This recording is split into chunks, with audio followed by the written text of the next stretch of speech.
स्वागत. पाहूयात आजच्या ताज्या घडामोडी. प्राचीन काळापासून चालत आलेल्या लाठीकाठी व दांडपट्टा, तलवार चालवणे याचबरोबर मर्दानी कला कौशल्यास प्राचीन इतिहास असून आपल्या संरक्षणासाठी व युद्धभूमीवर विजय प्राप्त करण्यासाठी लाठीकाठीसह शिवकालीन मर्दानी खेळास एक प्रकारे वेगळे महत्त्व प्राप्त आहे.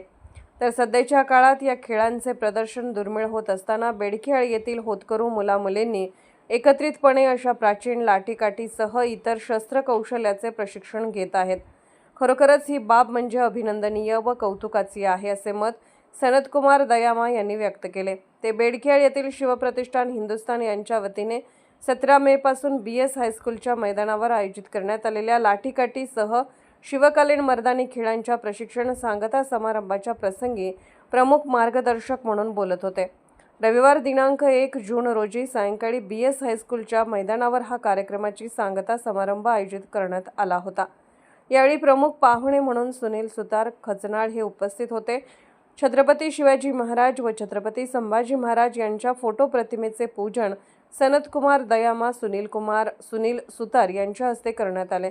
तर शस्त्रपूजन प्रमुख पाहुणे शिवप्रतिष्ठानचे सदस्य यांच्या हस्ते करण्यात आले व उपस्थित मान्यवर व शिवप्रतिष्ठानचे सदस्य यांच्या हस्ते दीपप्रज्वलन करण्यात आले.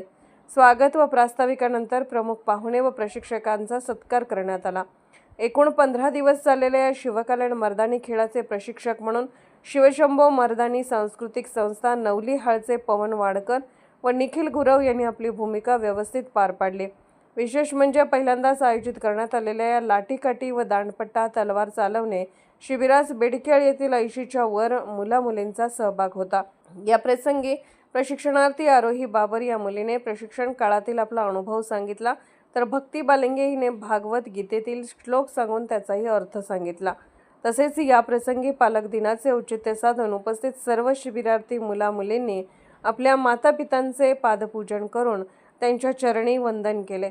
तर एकूण 15 दिवस शिरामध्ये शिकलेल्या भारतीय व्यायामीसह काठी, भाला, दांडपट्टा या खेळांचे प्रदर्शन करण्यात आले. तर शिवशंभो मर्दानी सांस्कृतिक संस्था यांच्या वतीने थक्क करणारे प्रात्यक्षिक खेळांचे प्रदर्शन करण्यात आले.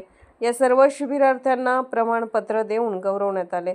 तर शिवप्रतिष्ठान हिंदुस्थान यांच्या वतीने यापुढेही प्रत्येक शनिवारी व रविवारी प्रशिक्षण देण्यात येणार असल्याचे सांगण्यात आले.